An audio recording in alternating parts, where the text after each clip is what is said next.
قتل کی باتیں چل رہی تھی کہ اگر کوئی کسی مومن کو جان بوجھ کر قتل کر دے تو اس کی سزا کیا ہے، اس کی دیت کیا ہے، اس کی توبہ کیا ہوگی۔ ان سارے سوالوں کے جواب جانیں گے ہم آج کے اس ایپیسوڈ میں۔ ناظرین اکرام السلام علیکم، تفسیر نور کے اس پروگرام میں ایک مرتبہ پھر سے آپ سبھی کو خوش آمدید عرض کرتے ہیں۔ آج ہم سورہ نساء کی آیت نمبر 93 کی تفسیر کو لے کر آپ کے سامنے حاضر ہوئے ہیں، تو چلیے چلتے ہیں آیت کی تلاوت اور ترجمے کو سن کر تفسیر کی طرف آگے بڑھتے ہیں۔ كتاب أنزلناه إليك مبارك ليدبروا آياته وليتذكروا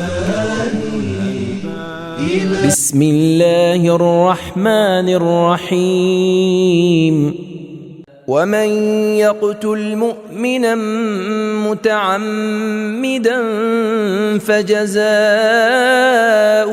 جهنم خالدا فيها وغضب الله عليه ولعنه وأعد له عذابا عظيما۔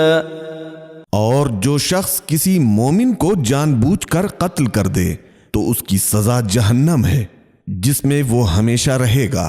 اللہ تعالیٰ اس پر غضب اور لعنت کرتا ہے اور اس نے اس قاتل کے لیے بہت بڑا عذاب تیار کر رکھا ہے۔ تو یہ تھا آیت کا ترجمہ۔ آئیے چلتے ہیں آیت کے اہم پوائنٹس کی وضاحت کرتے ہیں۔ نکات: جنگ احد کے بحرانی اور سخت حالات میں ایک مسلمان نے دوسرے مسلمان کو زمانہ جاہلیت کی ذاتی دشمنی کی وجہ سے قتل کر دیا۔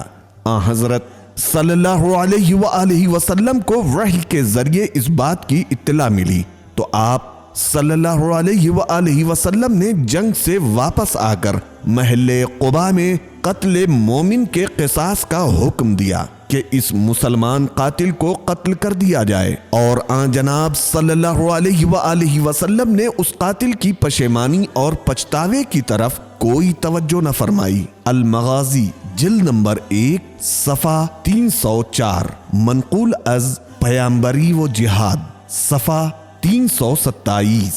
اسلام ایک مومن کی جان اور لوگوں کی امنیت کو بہت اہمیت دیتا ہے، لہٰذا اس نے ایک مومن کے قتل کی سزا ہمیشہ کے لیے جہنم مقرر فرمائی ہے تاکہ اس طرح سے قتل و غارت اور دیگر سنگین جرائم کا راستہ روکا جائے۔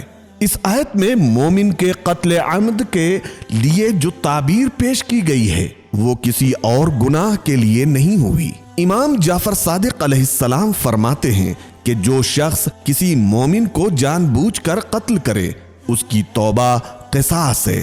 تفسیر نور الثقلین کافی جلد نمبر 7 صفحہ 276۔ متعمدن کا لفظ عمود سے ماخوذ ہے، چونکہ سارے کام کی بنیاد نیت ہے، لہٰذا ایسے کام جن کے لیے پہلے سے کوئی محرک موجود ہو اسے عمدی کام کہا جاتا ہے۔ متعدد روایتوں میں قتل کو بڑا گناہ قرار دیا گیا ہے، من جملہ 1 قیامت میں بے گناہ افراد کو قتل کیے جانے کے بارے میں پہلا سوال کیا جائے گا۔ 2 سب سے بڑا باغی شخص وہ ہے جو کسی انسان کو قتل کرے یا کسی انسان کی بغیر خطا کے پٹائی کرے۔ 3 قتل کے گناہ کے ساتھ مقتول کے تمام گناہ بھی قاتل کے ذمے آ جائیں گے۔ 4 اگر اہل آسمان و زمین کسی مومن کے قتل میں شریک ہوں تو سب کو عذاب میں مبتلا کیا جائے گا۔ 5 ساری دنیا فنا ہو جائے، وہ ایک طرف اور ایک بے گناہ کو قتل کرنا ایک طرف ہے۔ وسائل جلد نمبر 19 صفحہ 2 کے بعد سے۔ یہ تھا آیت کا ترجمہ اور اس کے اہم پوائنٹس۔ آئیے چلتے ہیں آیت کے اہم پیغامات پر روشنی ڈالتے ہیں۔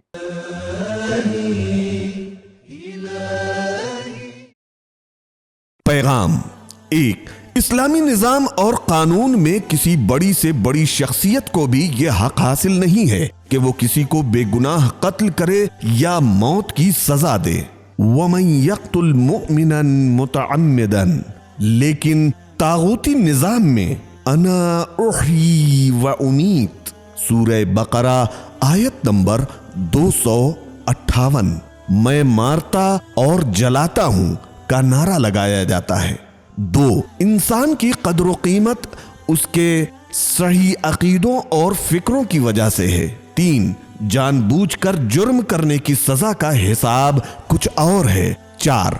قتل اور خونریزی گناہ کبیرہ ہے. 5. سخت ترین سزائیں معاشرے میں فتنہ و فساد کے پیدا ہونے میں رکاوٹ کا سبب اور اجتماعی امن و امان قائم رکھنے کا سبب ہوتی ہیں. آج کے ایپیسوڈ میں ہمیں یہ معلوم ہوا کہ سخت ترین سزائیں معاشرے میں فساد کو روکنے اور امن و امان کو قائم کرنے کا سبب ہوتی ہیں. اگر کوئی انسان کسی ایک انسان کا قتل کر دے گویا کہ اس نے پوری دنیا کا قتل کر دیا ہے.